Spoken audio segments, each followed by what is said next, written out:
It's your boy, Marky, yo! And we back at it again with another reaction, man. We got a special video for y'all boys, man. Y'all heard the news, man. Y'all heard the news. LeBron James got traded, bruh. Now we got a little video that we gotta tap into, you know what I'm saying? The title was for this one was LeBron James lied about his Sixers decision. So y'all let me know down below in the comments, how do y'all really feel about this, man? I ain't gonna lie. That's why I ain't gonna lie, bro. He would never be Michael Jordan in my eyes, bro. Never. Like, he really, at this point, he really ring chasing.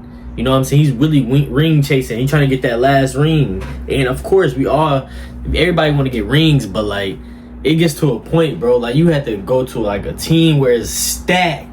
And he said, I just want to take the 2 years, $8 million. So his cut was he didn't care about the money. You know what I'm saying? So this is gonna be very interesting, man. So make sure y'all like, comment, subscribe. Let's get straight into this video, man. The entire time, what was the reason for LeBron's decision? Over and over told happiness. Rich Paul even made a whiteboard like, oh, you got oil and golf. No, it turns out the only thing that ever mattered was winning, obviously. LeBron's announcement said, this is my last decision. I'm not going for money. I'm not going for family. What am I really playing for at this point? I still want to compete to win and have a chance at that feeling of winning another championship. I believe I can help make the Philadelphia 76ers a championship team. Exactly. It was always about winning. Why do we spend so much time breaking down flight patterns from San Francisco to LA like family was part of this, or golf? But this guy, Kevin O'Connor, reported that LeBron was slow playing his decision. Why it took so long was to see if teams would trade for his buddies Anthony Davis or Kyrie Irving.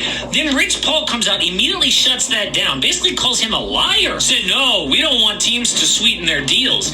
Even had his reporter buddy Shams, who's a clutch client, go on record saying the report was false. But guess what? Right before LeBron's announcement, ESPN's Vince Goodwill reports LeBron was begging the Cavs to trade for Kyrie, and the Mavs shut it down like, we don't want James Harden to mentor Cooper Flag, okay? We got Kyrie, thanks. Really? So why did LeBron lie about that? To not look like the controlling GM he gets so much hate for.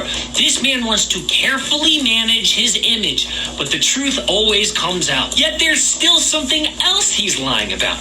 Look back at the announcement post again. I believe I can help make the Philadelphia 76ers a championship team. It's not just about winning, it's about winning, where he will get the credit. This is part of the knock on Golden State. Even though they were 10 seed last year, if they win, Steph Curry gonna get a ton of credit. By the way, a sneaky reason he left the Lakers to begin with. If they somehow won, Luka was gonna get the credit. It's his team. Remember how it was weird that Bron would be pissed off they dealt AD for prime Luka? Why would anyone not like that?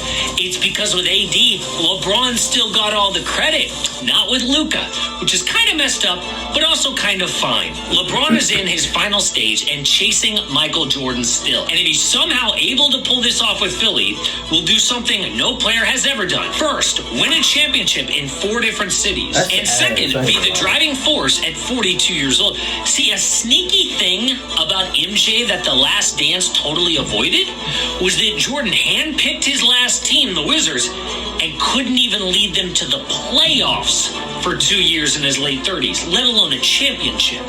So after Bron lobbied for the Cavs to get Kyrie and the Warriors to get Anthony Davis and nothing happened, Philly was obviously the best spot, and it's not even close. Their new starting five will be Tyrese Maxey, VJ Edgecombe, Jaylen Brown, LeBron James, and Joel Embiid. That's 5 all-star level players when everyone's healthy. Now, you could argue that Timberwolves are a better roster, I guess. Rudy Gobert, elite defense, and healthier than Embiid. But they are in the West, which is a much tougher road to the finals. So Philly was obviously the best. Why? Because Brad Stevens traded them Jaylen Brown for cheap. You're telling me these Celtics accidentally made their biggest rival a super team. This don't happen without Jaylen Brown. Wow, thank you, Brad Stevens, is what every Sixer fan should be saying right now. It's hilarious and terrible at the same time. But LeBron's contract is a fascinating story all on its own. He signs a 1+1 deal with a player option at the end for $8 million total. And to get an all-star player on $4 million is a cheat code in the NBA today. The past two champions, since the second apron era took effect, had at least one all-star on a big discount. For the Knicks, it was Jalen Brunson. OKC had two, J-Dub and Chet, on their rookie contracts. So this is gigantic. But also, LeBron isn't planning on just one season. Everyone's going to wonder, is this LeBron's last year? A gigantic clue says no chance. First off, this coming season will be LeBron's 24th in the NBA, and playing 25 years is just perfect. Second, LeBron wants to win a title, and he is a 2-year player. Everywhere he's gone, it takes 2 years to all come together. Miami Heat lose in the 2011 finals to Dallas, win in year 2. Back to Cleveland, lose to the Warriors in 2015, win the next season. Same thing happened in Los Angeles after missing the playoffs for his first time since his second year, then win it all. Oh, and LeBron knows this, okay? He's bragged about being a 2-year guy in the past, so I guarantee when LeBron envisions himself as a Sixer, it's for next season and the year after that. The only exception is if things go terribly wrong, which would be so Philly, by the way. Oh, LeBron doesn't have to carry a team all 82 with all this talent, but they also have all this ego. First off, Bron wants the credit, right? Okay, he's going to be taking over huddles, talking in team meetings. You think Joel Embid is going to love that after being the face of the franchise for a decade? This dude just swoops in day one, takes over. I'm not saying Joel deserves it, okay, but he can be testy sometimes. And Jaylen Brown wanted his own team. This is the exact opposite of that. If there's one player who is similar to Jaylen Brown from a personality standpoint, it's Kyrie Irving. They're both incredibly smart, kind of conspiracy brained.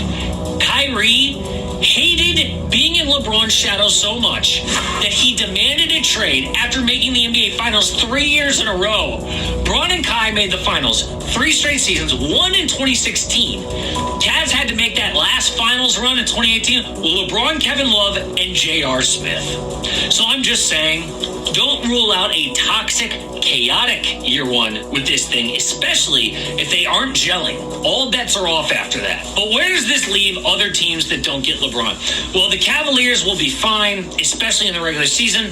The Heat landed Giannis, so a successful offseason for them. But Golden State, damn.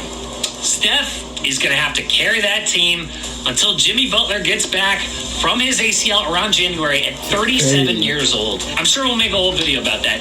But speaking of bad blood with LeBron, it is still crazy how much Laker fans hated this man on the way out. They're like the only fan base who can have zero gratitude about how LeBron saved their butt when he got there, missed the playoffs 5 straight seasons, and then they win a championship 2 years later. Every other fan base would love him for it. LA is like, yeah, no statue. And an LA radio host was like, I don't think he was ever going to get a statue. Have you seen the statues? They hand them out like candy on Halloween. Kobe, Shaq, Magic, Kareem, Jerry West, Elgin Baylor. Yo, Wayne Gretzky has a statue for the LA hockey team. Gretzky won 0 titles and missed the playoffs half of his seasons. Oscar De La Hoya has a statue. For every other team, LeBron was a success. For LA, average at best and kind of annoying. But one thing LeBron did do for the Lakers was proclaim he was leaving early, because LeBron announced the day before free agency. That allowed them to not miss out on major deals like Walker Kessler. Now, a lot of people are slamming LA because to get Walker, they sent out 2 first-round picks and 2 swaps, which ain't nothing. But it was either that or overpay to steal him from Utah. But they do a fair deal instead at 4 years, $130 million. And I'm sorry, this is an amazing get for the Lakers. First of all, 2 picks is not that much. And the swaps, look, the Jazz are good now. They've got Lauri Markkanen, Jaren Jackson, Darren Peterson. Those picks are going to be like in the 20s. So LA, instead of picking 21st, picks 24th. Who cares? But they get Walker Kessler. First of all, a rim-protecting lob threat is key to maximize Luka. Kessler is an elite defender with excellent hands. And having an elite big now is a prerequisite if you're going to compete in the West. You need a Wemby matchup to have a prayer and LA is set up. In fact, I would rank him number 3 in the West when healthy at just 25 years old. Then the Lakers go on to sign 4 more impact players in Walker Kessler, Quentin Grimes, Sandro Mamukelashvili, Colin Sexton, and Matisse Thybulle. Out is LeBron, Rui, Marcus Smart, Luke Kennard, and Jackson Hayes. So they're excited about next season, and so is LeBron. Can he do what he's done for every other team since the original decision and win a championship in just 2 years? Some people say he will never be the GOAT no matter what, but it will be fun as hell to watch him try. So honestly, like the Sixers, they have this depth. By the way, first of all, LeBron he said trust the process twice during his Fanatics Fest speech or whatever, and he said, oh no, that was totally, that's another thing he's lying about, right? So he goes to Philly, and they've got a great starting 5. They do have some depth. We talked about Dean Wade and also Anthony Simons there. So they've got a great starting point. But honestly, the whole thing about being a 2-year process is that they're going to find out what they need to tweak and what they need to change. Obviously, a big part of this is Joel Embiid's health, okay? I don't even know if they have a real backup for him right now. Like, they might just go small ball with LeBron James at times, which he can do. There was one season on the Lakers where literally he is listed as a center on his Basketball Reference because he played center that much. I'm sure he doesn't want to do that, but they can go to that in a pinch. It'll be really interesting. And they've got a bunch of guys who are killers in the playoffs. And during the regular season, you would say Knicks won, because you have to, because they just won the championship. And then you'd say Sixers 2. And then everyone else behind them is like the Pistons and the Cavaliers. Both of those are really good regular season teams. We'll see how they do in the postseason. They both were very good. And then everyone behind them, you wonder what the Toronto Raptors are going to do with Kawhi, right? But I think you go Knicks 1 and Sixers 2. Knicks 1, they didn't lose enough to knock off that top spot, right? Like, they did lose Mitchell Robinson, for example, but I feel like they didn't lose enough, and you still have to give them that respect. And the only, the Sixers could quickly leapfrog them if it all comes together and is gelling and they look great. LeBron is going to be so motivated. They're going to get a great version of LeBron on the court, partly to stick it to the Lakers because of how much bad blood they had there at the end. But thank goodness that we got LeBron's decision out of the way so we can move on to the rest of the offseason. There's actually a lot of business still left to do. But check out the latest video. It's about this new Blazers owner, Tom Dundon, who's quickly becoming the most hated man in the NBA since LeBron and his original decision. And part of it is he might want to move the Portland Trailblazers, right? A lot of people say, no, this is just a bluff because he's trying to get a great deal. But there was this one detail in this story that makes you say, oh, no, he is absolutely trying to move the team. Man, we finally got that over with, man. Finally. Y'all let me know down below in the comments, do y'all really rock with this trade? You know what I'm saying? LeBron is going to chase a ring once again. You know what I'm saying? Kobe would never. Mike would never. You know what I'm saying? I mean, this is his decision. This is what he wanted to do. So, at this point, like, I don't even know what to say for real because, like, it's just so tough because, like, to this day, we still have this comparison. Like, bro, it's, like, the obvious, bro. Like, we know he's fighting for a championship, bro. He want to get that, what he got 4 right now. He trying to get that 5th championship, you know what I'm saying, so bad.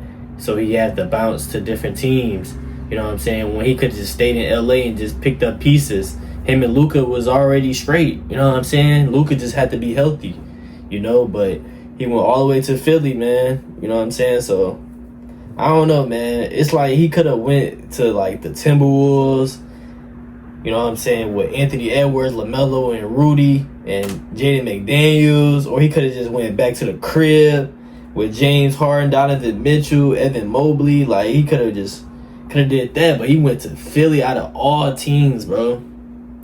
Out of all teams.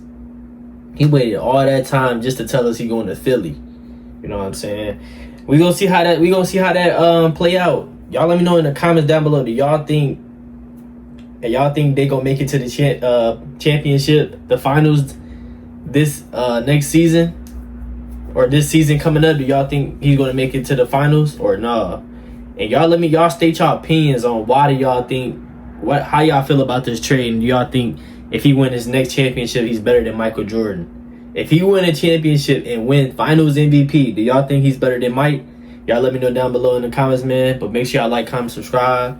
Let me know what y'all want to see next, man. I appreciate all y'all. I love each and one of y'all, man. Hope number blessings and opportunities keep coming y'all way. Make sure y'all having a wonderful week, wonderful year. Stay blessed, stay hungry, stay motivated, and I'm going to see y'all in the next video. I'm out.